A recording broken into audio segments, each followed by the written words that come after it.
The Mark Karan interview.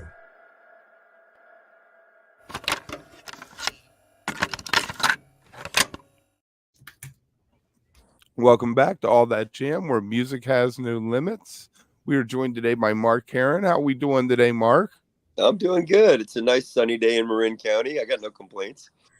I hear you. I wouldn't complain about that either.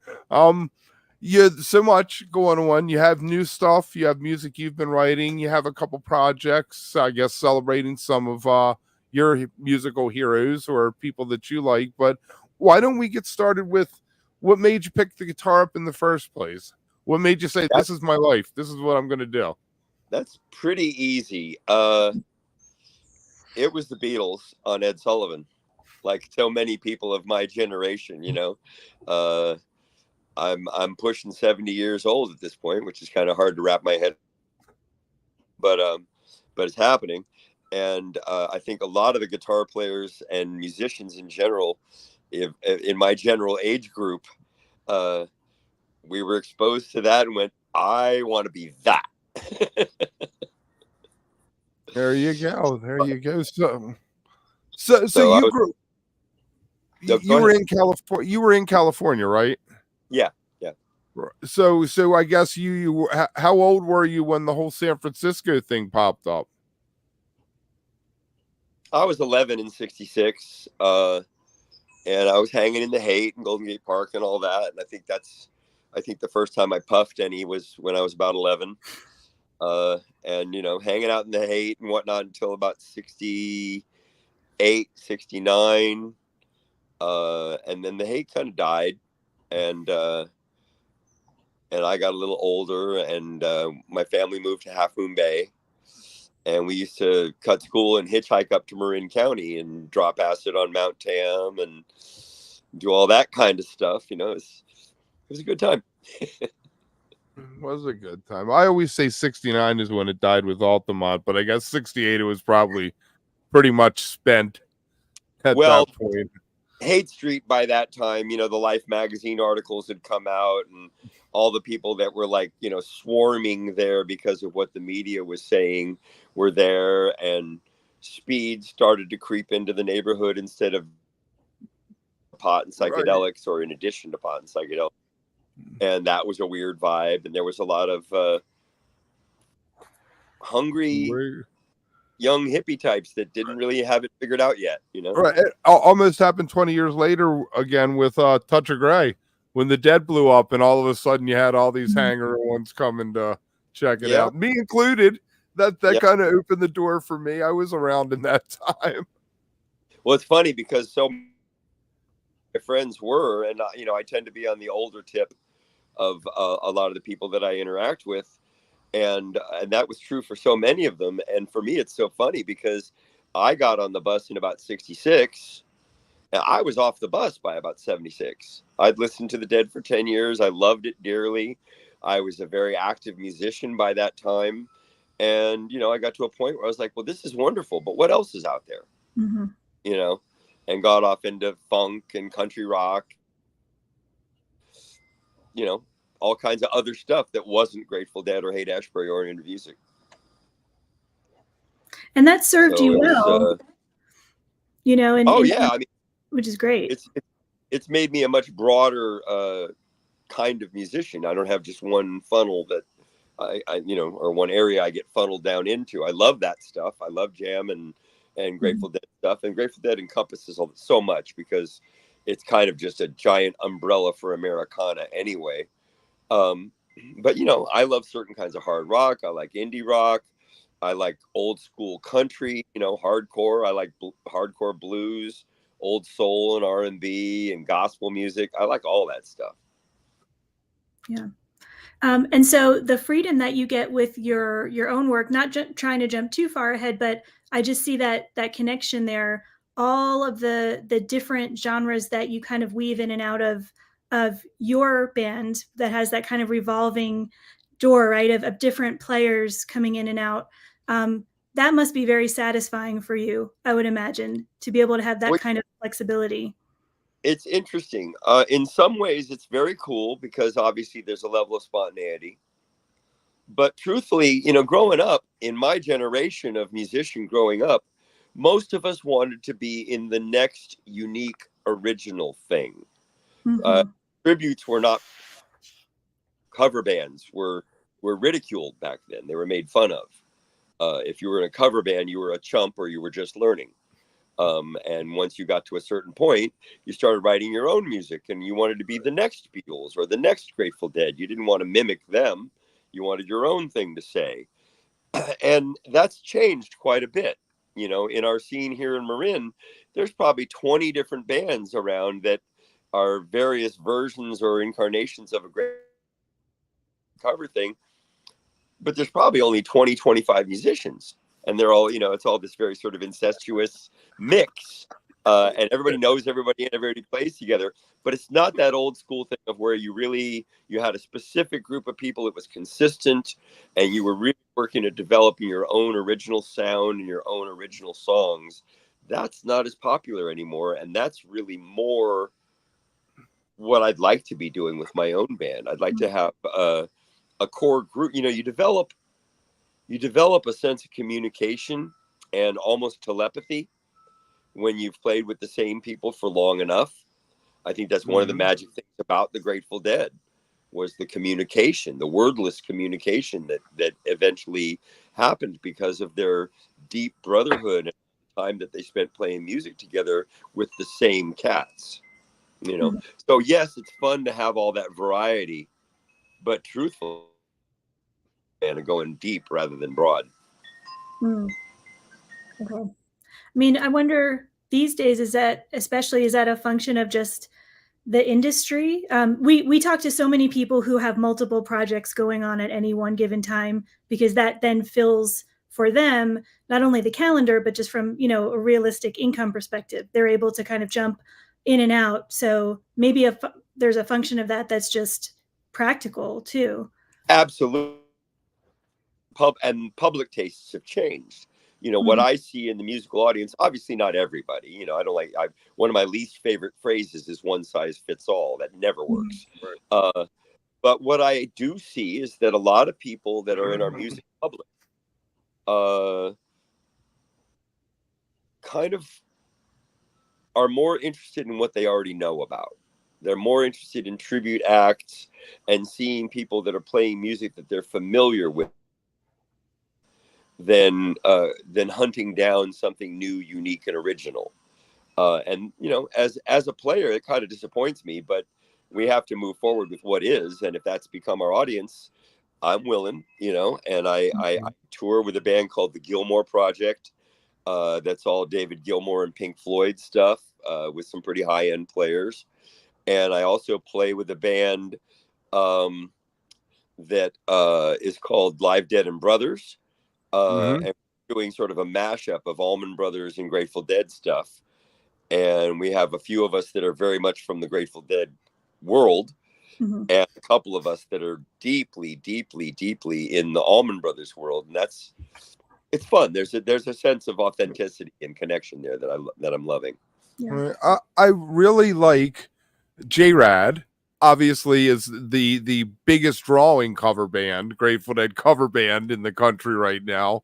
That they get to do that they can put in 20, 30 shows a year as J-Rad, and I guess finance the other projects they do, which I guess is my hope for it, Well, and one of the beauties of J-Rad for me is that, yes, they're sourcing Grateful Dead material, but they're definitely offering their own take on it. And not that I don't enjoy the bands that basically try to be or sound like the Grateful Dead. That's great too. That's its own thing. Right. But I really enjoy seeing bands like J-Rad, or there's a band out called Wake the Dead that does Celtic interpretations of Grateful Dead music. There was a reggae tribute record that came out that had all these reggae interpretations of. I love that stuff. I love it. You take the music and go, okay, well, the Grateful Dead did this music. So what can I add to it? Where can I take this where it hasn't been yet? Right. So thinking about that, then how did you kind of square or just kind of interpret some of the other projects, you know, that you've done over time, like with Ratdog? Where does that all fit in then into your kind of ethos of how you would want to handle music that's centered around such a strong kind of self-identified community? Well, with Rat Dog, it was easy. You know, Rat Dog was Bobby, and Bobby wrote those songs along with all those fellas. So I never had a sense. I know some people have referred to Rat Dog as a cover band, and they're not wrong. No But way. for me, it was not a cover band, you know, because I was playing with one of the guys that sourced that material, one of the guys that wrote it and performed it for all those years. So I felt like it was a logical extension of what had Mhm. happened previously. So that was easy to reconcile. Uh, some of the other stuff, to be perfectly honest, I enjoy doing it. I don't, you know, and I'm thankful for the work and the opportunity to play music. But yeah, I'd probably rather be doing something that was more uniquely original. Uh, I, I'm like you guys were saying before, you know, we kind of have to marry up to what our reality becomes over time. And this is not 25 or 30 years ago. And the Right. times have changed. And what people are going out to see, what people are getting off of their dollars that they need to stretch more these days, what they're getting off of those dollars for have changed. Right. And especially on a local level, getting people to come out and see original bands is much more difficult than it used to be. Uh, Okay. so I do that stuff. I do my band because it's a Right. labor of love and creativity, and Mm. it will have whatever level of success that it has. But I will be fulfilled Mhm. and having fun with my bandmates. And other than that, I'll continue to do Dead cover stuff, and I'll do Live Dead and Right. Brothers, Gilmore, and Mhm. whatever else because it's all good music. Right. Let me ask you. One of my favorite things that Bob Weir ever put on wax is Evening Moods. I know you were involved with that. It's a fantastic album, and that was like the only studio album that you guys ever put out. Can you give me just like a little background, any insight into that? Because really, it is fantastic. The instrumentation, the production, the songwriting, the whole nine yards. Well, I appreciate that, and I'm sure Bob would too. That album doesn't get a whole bunch of attention, and it's always when it comes up. You know, it was very much a band effort. Uh, Several of those songs were written as a band rather than any one person writing them. So in that sense, it was very fulfilling. And it was pretty early in the development of all that. I mean, Rob Wasserman was still our bass player at that point Mm, in time. And it was pretty, Rat Dog's really developing its own sense of self and languaging that at that point. We had a couple guys in the band that had come very deeply from jazz. And so it was a learning experience for them to connect to rock and roll and Americana. It was a different format, a different musical format. And so that record kind of came at a time when all those changes were coming about. So I think it has a real uh, vibe of that moment of creativity, you know. And so that's one of the things that I really dug about it. We actually had another record started before Rat Dog stopped happening. We had several songs that were either written or half to two-thirds of the way there, and we had started to do a little bit of recording, and then it just kind of never came to fruition. And the next thing we knew, the band had moved on, and Mhm. that was that. very nice. So it led you. Why don't we just follow the timeline? Rat Dog led you to the other ones. No, How actually, did that? Uh, oh, go ahead. that was just the opposite of that. I was Oh, brought okay. I was brought into the other ones, which was the first sort of big deal band after Jerry had died. And in fact, the interesting sidebar there is they couldn't decide on a lead guitar player between me and Steve Kimmock. And so in classic Grateful fashion, they took 2 lead guitar players, me and Steve. And I was doing that for most of 98. And in October of 98, well, actually, it was probably a couple months before that, Bob finally decided to add a lead guitar to Ratdog, which he'd been trying to keep that chair open and cover all the guitar stuff himself. And at some point, he decided that maybe it was time to go ahead and add that second guitar. And they called me up. And after a stumble or two, I wound up being in the band. Very nice. So I saw some of those shows. I'm sorry, I'm flipping it around in my head because it does all get a little hazy, you know, all these years later. It's been a while. Right. Now that was cool because I really enjoyed the other ones because it had new material. Baba Jingo. I think there was another song that was new at the time. There were a couple. Yeah, there was Baba Jingo. There was Down the Road.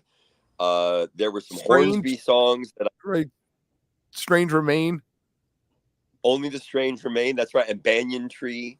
Right, and plus that was when Mickey started doing his kind of spoken word or rap version of Fire on the Mountain.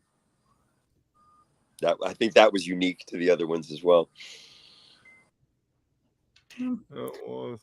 So I want to ask you something. I found a while back, I found an interview that you had done is over 20 years ago.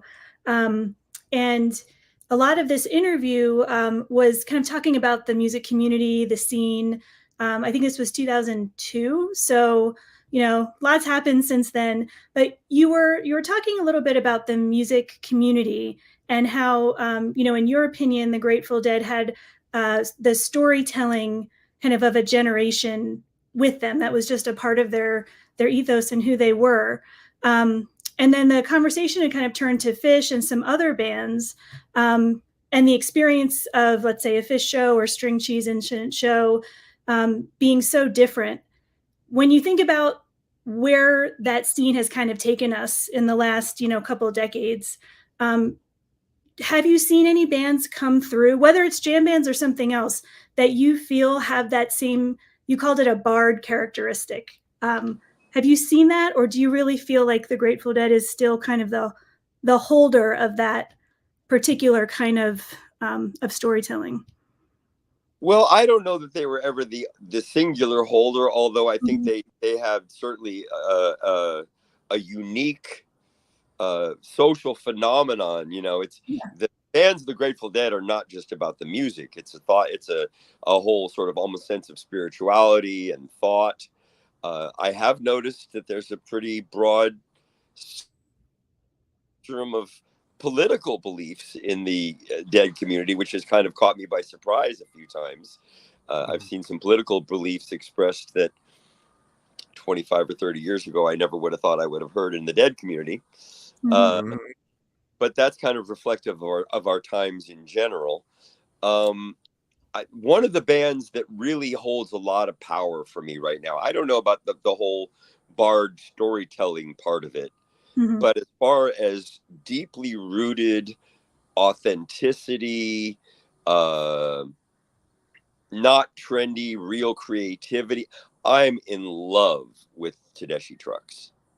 Awesome. That band is just so damn good. Derek is such a great guitar player, and Susan's a great guitar player and a great singer, and they're writing killer tunes, and the band has lots of room to develop, and there's moments where it's free and improvised, and it's beautifully tightly arranged, more like a Bonnie Raitt type of thing or whatever. And I just adore that band. You know, if there were a template for what I would be doing if I could be doing absolutely anything I wanted to, that's it.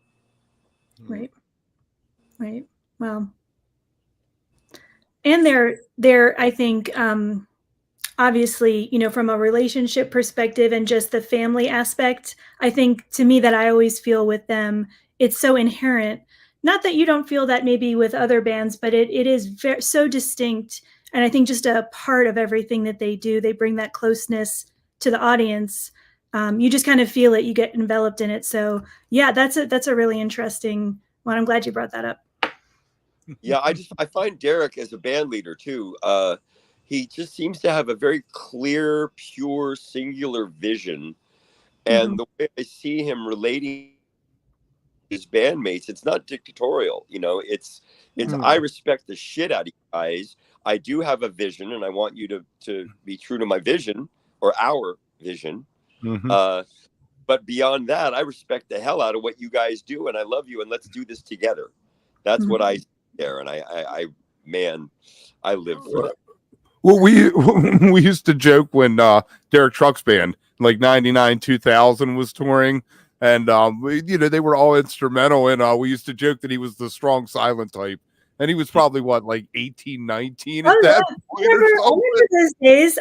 I mean, we all kind of felt that there was so much power there, but there was also this incredible amount of restraint to, I think, be very selective on what he was doing. It wasn't showboaty; it was just pure. Absolutely. Yeah.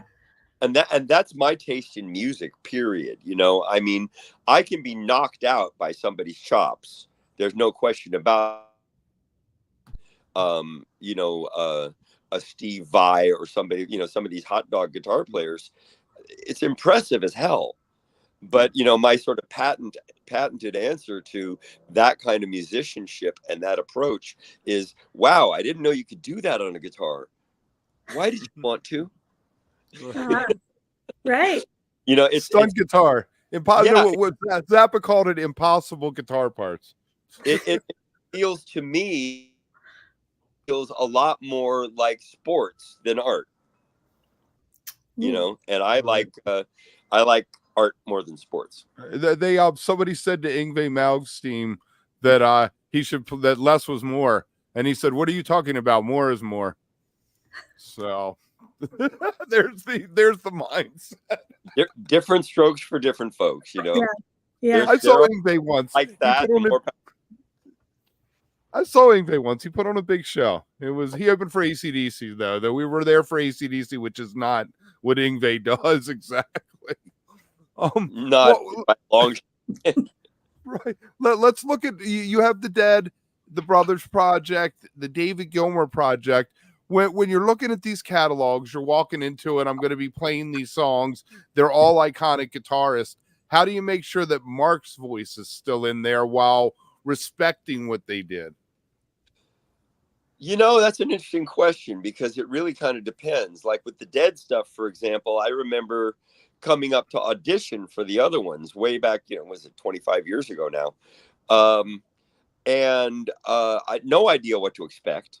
I had grown up loving the Grateful Dead, but I hadn't actively listened to them in decades, probably. And so when we started playing together, they pulled out Sugar Mags, and I knew it, and I played it, and probably played it at least somewhat influenced by Jerry. We did Friend of the Devil, same thing. I was very familiar. And a couple more songs in, and they pulled out Shakedown Street. I was like, what's that? How's that go? And because I hadn't listened past about 76, And so what I find is that with Grateful Dead stuff, with Gilmour stuff, whatever, if it was burned into my unconscious at a young age, like some of that Dead stuff was, I'm probably always going to play at least with a reasonable amount of influence by that guitar player. But if I learned those songs later as a song, and it wasn't like beat into my head about what the sound of that guitar player's approach to that song was, then I just wind up playing it like Mark, whatever that might be. And from what I've heard, I definitely don't have a whole lot of deep Gilmour influence. I have some, but not much. I listened to Jerry pretty closely for a long time. So I definitely have some of that direction, focus, whatever it is. But by all reports, people tell me I don't really sound like Jerry. Whereas I know some guys that are very, very good. That sounded like Jerry. Like really sounding like Jerry, not just being influenced by it, but like, holy crap. That John Mayer tends to nail it on like Estimated. He has like the Moog sound and the Mutron sound on the guitar, and it sounds just like the record. It's pretty cool.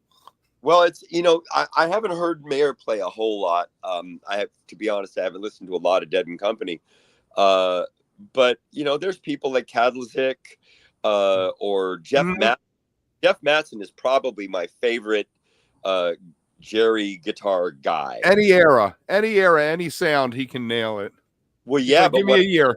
About him is that he's really got, when they're living in that 70 to 74 or 75 era of Grateful Dead, and Jeff kind of is sourcing that, I'm flabbergasted, because I went to those shows, and what he's doing hits me like, wow, that's the real deal. Wow. Yeah. Yeah. When we talked to him, which, Kevin, I don't even remember when that was, probably a year and a half ago almost now. Right. Yeah. The process that he, and the others go through, of just ensuring, that what they do is what it needs to be, to me is such a dedication, and it's so much love, and it comes through in addition to the talent, but they do it with so much care. And I'm amazed by that. Yeah, I'm with you. Let me ask you about the Gilmore Project.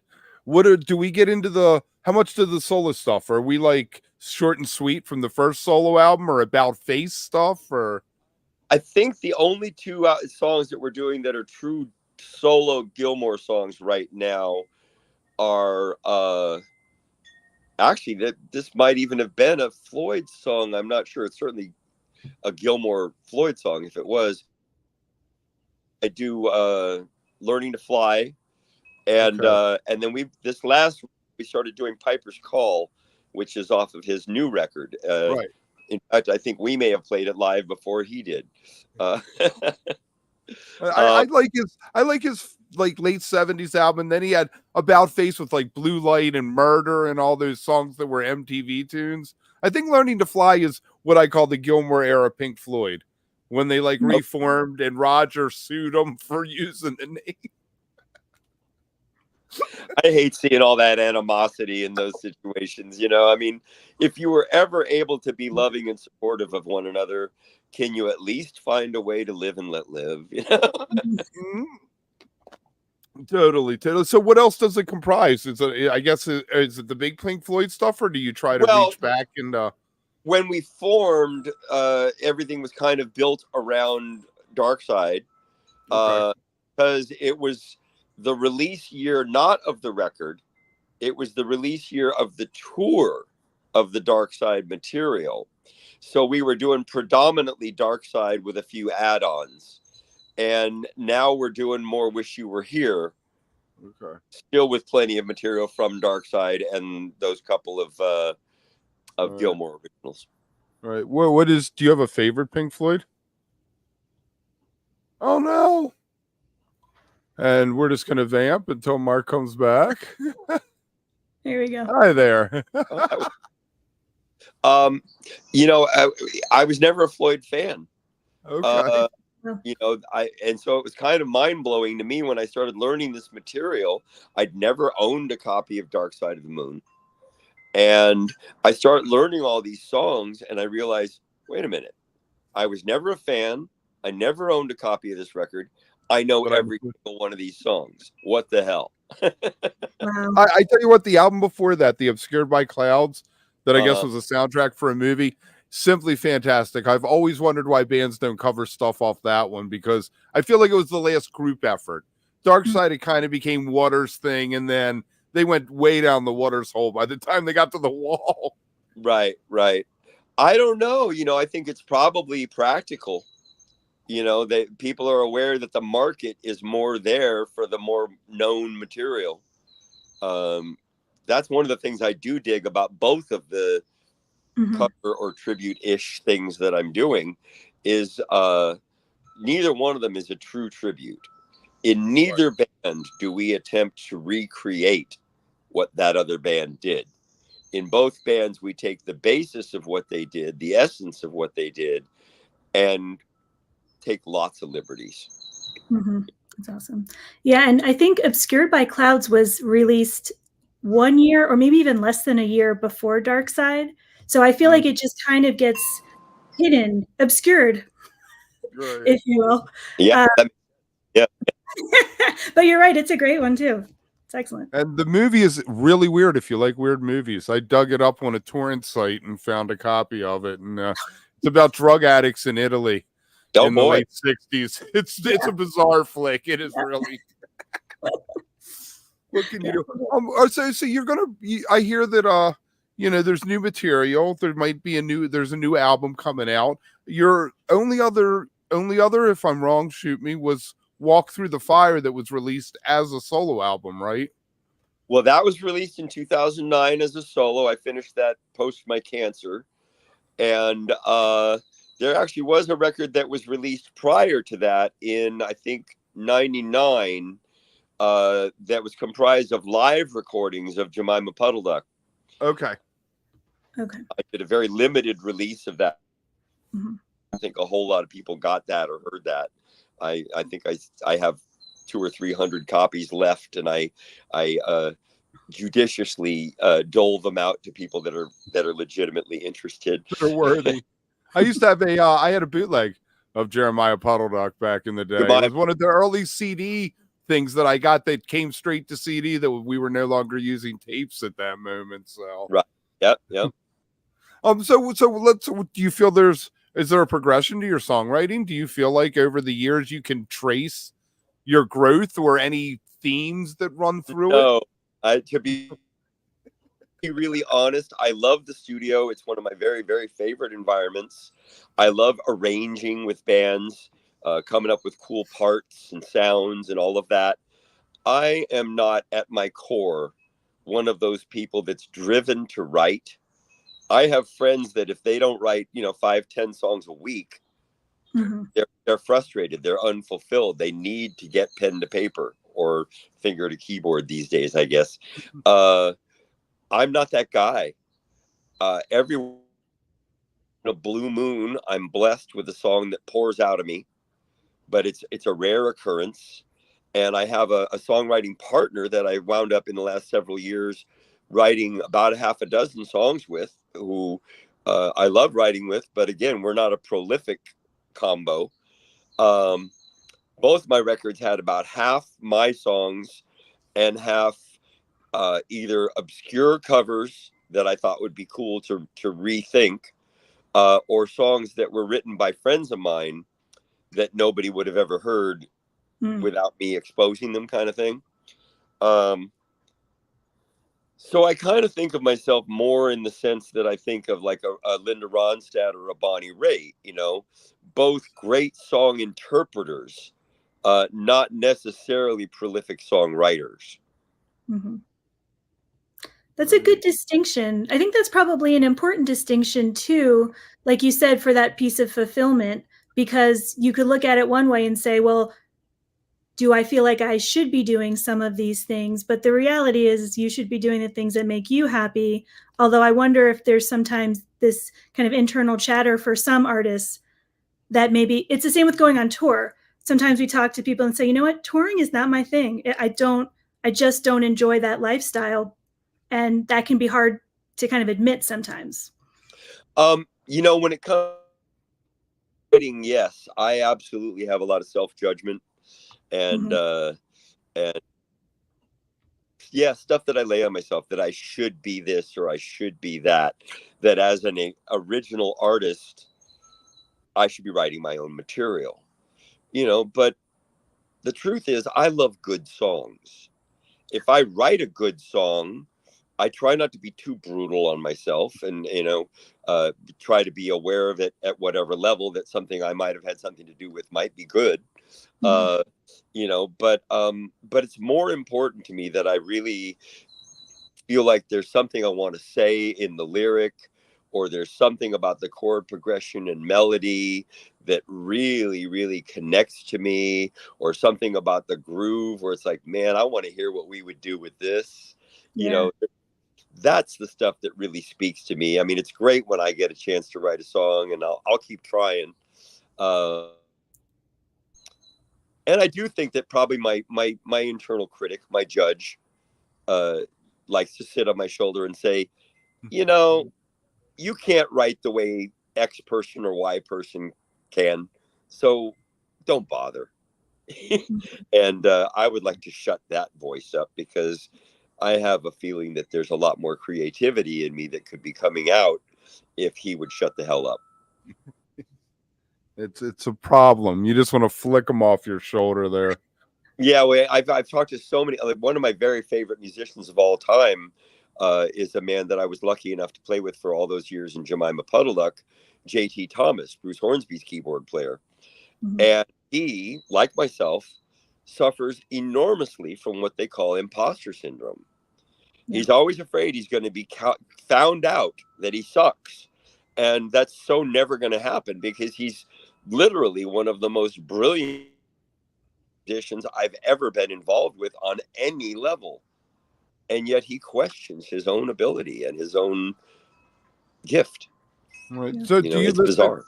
Do you listen back to, like, when you play live, do you record it and then listen back? Yeah, and I'm one of the weirdos, because I find that with our band, playing with Weir and those guys for all those years really made me open to mistakes, and be open to mistakes not ruining what's there that's great, you know, because I mean, one thing I could say about Weir is I don't think he was ever happy with the band unless we were making mistakes. Because if we weren't making mistakes, we weren't trying anything. We were playing. You weren't learning, right? You know, and so when I listen back to our music with the Buds, I'm able to overlook the mistakes and the places where I got the words wrong, or somebody forgot what the chords were, or maybe there was a little bit of a train wreck in a jam. I'm super able to overlook and forgive that stuff and look for the nuggets. Mm-hmm. So unlike a lot of my friends that hate listening to their gigs, I actually really enjoy it, and I often find something worthy to listen to there. So it's fun. I love that. And if it's okay to share this, it's on your website, it's a link, but your archive.org page has something like almost 800 unique recordings on it, which is just amazing. Yeah. There's so much great music. I mean, for anybody that's interested, when I clicked on that, I said, wow, this is like a treasure here. But to make that accessible and available, I think, is a really beautiful thing. And it's everything from your residency at Sweetwater. I mean, you name it. There's a whole bunch of different things there. And I think that's very unique to be able to share that. Well, thank you for that. And that speaks to my willingness to put things out, warts and all, Mm-hmm. And it's interesting. I wrestle with it, because some of the recording quality is not as good, and some of the nights aren't as good performances as other nights. And I suppose I could probably go through those 800 shows and whittle it down to 3 that were all really good. Right. But to hell with it. I'm just going to leave it all up there, and people can find stuff as they want to. It's fun. It's fun to go through a catalog and find the gems, though, as a listener, if you enjoy someone's, playing there. Sure. Very fun. So let me ask you, can we say who is going to be on the album and who is in the Buds now, so we can the live version of the Buds is currently, when I play locally, which is pretty much all I'm doing with that band right now, it's myself and Scott Guberman on keyboards, Anna Elva, who's a real treasure. If you're not familiar, check her out. She's wonderful on drums. Most often, Kevin White is playing bass. When he can't make it, Paul Algeen. And this upcoming couple of shows that I'm doing, actually, my old Jemima Puddle Duck bass player is coming up from LA, Bob Gross. And then when he can make it, Mookie Siegel is also playing keys, and we do it with 2 keyboards. So that's the personnel. The record was myself and J.T. Thomas, who I just mentioned, and Bob Gross from Puddle Duck. So part of it was Puddle Duck, essentially. And our dear drummer, Billy Lee Lewis, had passed. So the record was cut with a drummer named John Haynes, who's absolutely stunning, just really, really a wonderful drummer. And then I've got some guests on there. Aaron Redner, is on fiddle. I've got a few guest vocalists, adding some female vocals, a guest male vocalist. I did all the guitars. I don't think there are any guest keyboardists. So I think the bulk of the guests are vocal and the fiddle player. Okay. And it's pretty much self-produced. I had some help early on with a guy named Carl Durfler, who helped a lot with the engineering and tossing around a couple of ideas. And my dear buddy Vadim Canby, I'm giving him a co-producer credit because he's just been invaluable. I mean, an engineer, a mastering engineer, somebody to bounce off ideas. He's been a treat. So we're actually we just finished mastering. We're getting ready to try to figure out, how do you put a record out these days? You know, do you do it one track at a time on Facebook, or do you release an album, or what do you do? I don't even know, you know. Singles seem to be the thing. That's what Fish is doing. Past 3 months, they released a single, you know. I get it, but I'm old, and I grew up on I grew up with the concept of an album, and you know, putting on side 1 and side 2 and like stressing over how much time there is between the track, you know.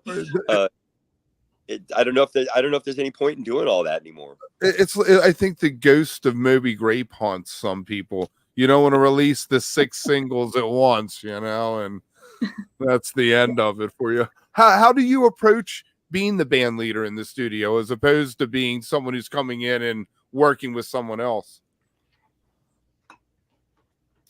Well, working with somebody else, I mean, obviously I always bring my own ideas and my own skill set and sounds and all of that, but I'm there to help someone else realize their vision. So it's very important to me that I try to understand where it is they want to go and why they hired me, what it is they hope and expect me to bring to the party. When I'm making a record that's more for myself, then I have a little bit more of a sense of what I'm doing. But my philosophy about production, and this is both with regards to what I do when I'm making my own music, and also when somebody brings me in to produce them, my favorite way of producing is to listen to the music and listen to the artists and try to get a real sense for where it wants to go, and then pick the right players that I feel would be a good combination if they were thrown into a stew together. And then shut the hell up and get out of the way and let it happen. You know, that's what Miles said. You get the best people and you tell them. I can guide a little if. Yep. Yeah, I mean, I can guide it a little if I feel it's getting off track, but ultimately, you pick the right players, they're going to play the right stuff. You don't have to be a control freak. Well, is that something that gets, I want to put this in air quotes, easier over time? Or is that something that you kind of consistently need to just be aware of, that's important? I think it really depends on the individual. Again, one size doesn't fit all. There are producers whose work I absolutely adore and respect that are massive control freaks. You know, Todd Rundgren, when he produced XTC, that Skylarking record is a brilliant record. But when you listen to it, it's a Todd Rundgren record being performed by XTC. And then there are the people like Bob Johnson, you know, that produced Bob Dylan's Highway 61. And his production philosophy was absolutely what I just described. Bring in a bunch of cool players, shut the fuck up and let them do what they do. Yeah. You know, so there's those extremes and anywhere in between. You know, you can kind of see in that in the Beatle thing that came out recently, you can see the difference in the way John and Paul approached their tunes. Paul had a much more solidified vision of this is the way I want it to be. And John was a little bit more, hey, let's see what happens. Yeah. And they're both legit. A lot of people gave Paul a lot of flack for the way he came off in that thing. I'm a Paul guy. He just seemed like a guy that had a vision, and I don't think there's anything wrong with that. I love Wings with all my heart. I don't know why there isn't a Wings cover band. I mean, they had so many incredible songs. There's got to be one out there somewhere. I mean, so good. I'm sure there are. Yeah. So where can we see you play if we want to see you? Well, Gilmore Project's about to go out on a little run right now. So if you look at the Gilmore Project Facebook page, all the event dates are on there. Live Dead and Brothers is in the process of booking several runs through September, October, November, I believe. Oh, something I haven't mentioned that really deserves mention, and I'm sorry we didn't get a chance to spend more time on it. I've been playing, whatever. We got time. All right. I've been playing recently with Dave Alvin from the Blasters in this new project that he's doing called The Third Mind. And, you know, I'm guessing you guys are at least familiar to some degree with Dave. And he's most noted, obviously, for the kind of rebellious rockabilly and Americana thing from the Blasters and all the Americana music that he's made in subsequent years in various projects. And I adore all of that. But this is still Americana based, but inspired by listening to and thinking about the recording process that Miles Davis used in making Bitches Brew, where he just got into the studio and made a bunch of music happen and then edited it together into a cohesive thing. So we're doing kind of Americana based music, but it's different every night. There's no solid arrangements. There's some touch points here and there that are consistent, but we're reinventing it every night. And I'll tell you, I am having a ball. Dave and I are loving each other guitar player wise. The bass player is Victor Krummenacher from Cracker and Camper Van Beethoven, and he's a dream. He's a real groove player. The drummer is Michael Jerome, who plays with Richard Thompson, and he's in Better Than Ezra, and he's constantly playing. He's just an amazing drummer. And then we have this fabulous singer, Jessie Sykes, who has a band called The Sweet Hereafter. And she's more from kind of the alternative rock scene. She has this very unique voice that she brings to the party. And I'll tell you guys, I'm just having such a good time playing with that band. And it's really feeding my desire and need for being unique and creative in ways that that the Gilmore thing and the Live Dead Brothers thing just can't. Right. You know, what is it called? Things are great. They're unique. They're not original. Right. What's the project called? The Third Mind. The Third Mind. Yeah. Yeah. Great. Now, will this tour? Yeah. We just did a bunch of dates. We did 4 little mini runs up in the Pacific Northwest, the Bay Area, the Southern California, and Texas. And rumor has it we're going to get to go out again in December. We don't get to do it much because everybody's involved in so many projects. It's like, well, when can we do it? But we all want to do it very badly, so it will definitely happen more. Yeah. Dave seems like someone who would be maybe a very, like you were saying, a kindred spirit to you because of just all the different musical styles he's kind of pulled from, like his solo work. He won a Grammy, I think, for the Folk Tales or Fables and Blues album. I mean, he's really delved into so much. Oh, yeah. And I recently discovered, because I'm embarrassed to say I didn't really have much of a background with Dave until I started playing. I had kind of written off the Blasters. I hadn't really listened. I thought, oh, punk rockabilly, I'm not into it. You know, what do they call it? A contempt prior to investigation. You know, I hadn't listened. And when I finally heard the Blasters, I was like, holy shit, this is great. And so in that process, a friend of mine, Paul Algeen, the bass player I mentioned that sometimes plays with the Buds, turned me on to an album that Dave put out called Blackjack David. And it was by Greg Lease, the incredible lap steel guitar player and general guitar player. And it is one of my favorite records now. I just adore this record, and it's kind of unsung, you know, but it's a really brilliant piece of work. Wow. Oh, that's fun. I'm a huge fan of the punk rockabilly thing. I always joke that you can listen to like some whole punk rock albums in the space it takes to listen to a Fish song. Well, there's some truth to that. You know, the 2 to 3 minute song. I go back and listen to like my Kinks greatest hits record or something, and the song 2 minutes, 10 seconds, you know? Plow through it. Just plow through it. I got the truth. It's coming. I'm done. I mean, it's ahead of its time if you think about how, television show, intro songs have shortened to, what, Oh, yeah. 10 seconds or something. I mean, there's something to it. It's all down to sound bites nowadays, and it's funny because I appreciate both. I like the shut up and get to the point thing, and I like the take me on a journey thing. It just depends on what you feel like at the time, Definitely. Right. We had talked to a keyboard player, Brian Haas, and he was saying that, if I was in the audience seeing Miles Davis do Bitches Brew on some mushrooms, I would really enjoy it. But when I'm home cooking, it just doesn't work for me. And I was like, I get that. Yeah, and it's not the song you want to grab your honey and dance in the kitchen with, Yeah. Well, context matters, right? Yes, exactly.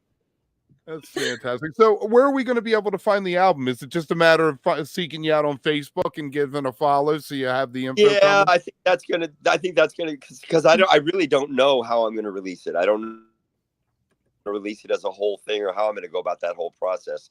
But it's mastered now, and I do have at least the front cover art completed. So I just need to figure out what I'm gonna do with it. And that. You ever thought Bandcamp? Oh, I'm sure I will. It's just in what format? Will I do it on Bandcamp? Will I try to release it as a record? Obviously, still with access to singles. Right. Mm-hmm. Am I going to print any CDs? Am I going to up any vinyl? I just don't know yet. Yeah. Tapes are coming back. Because that's making I know. I'm always blowing the whistle for that. That's me. I got to say, I understand that CDs can go down lower and go up higher and that there's no background noise. But the sound that I hear when I'm listening to vinyl or tape, that's the sound I want to hear. I mean, I listen to CDs, I listen to MP3s because we're stuck with them. But, sure, I love old analog sound. I love it. Yeah. There's nothing to compete. Kevin hears me say this all the time, but I still have my dual cassette deck downstairs and all my tapes, and I rehome tapes for friends who don't want theirs anymore, so they don't get thrown away. So I've got I don't even know how many anymore. I just picked up a couple boxes from a friend earlier this week who said, you know what, I do listen to them, but they're so special, and the work and energy that goes into a lot of that to me is just, it feels different. And so I'm always that person that says, just give them to me. So I agree with you. It is a very different experience, listening experience. Although one of the things I need to do, because I also have a bazillion tapes, and there's that thing of the oxide wear off, and you got to be careful when you play the like a rusting 30-year-old away. tape. I always it might say. Yeah. It might have 1 or 2 plays left in it before it all sheds, so there's the whole thing about banning them, and the first time you play them, try to play them into a digital source, so if they fall apart, you at least can still save the music. Yes. I have a nifty little contraption. It looks like an old Walkman. You put the cassette in and then just plug it in, and it'll transfer it to, I think, an MP3. And it's a very basic design. Nice. It's cool. Yeah, it works great. I always joke that I have boxes of tapes rusting away in the basement. Might be time to pull them out, buddy. I have been. I moved them up into my bedroom, and my kid was like, "What are you doing? You're filling your bedroom with boxes." I'm like, "The tapes. I gotta keep the tapes. What am I gonna do?" That's awesome. Well, I'm glad we can all bond over that. Yeah, no I kidding. can't get rid of them. All right. Anything else that you got that you want to throw out? No. We've done a pretty good job of covering a lot of ground. It's been great. Thank you. Yeah, hold on a second. I'm going to do an outro. And everybody watching, please remember, like, subscribe. We always have new stuff coming. Follow us on our social medias. And remember, stay beautiful, but don't stay underground too long. We'll see you next time.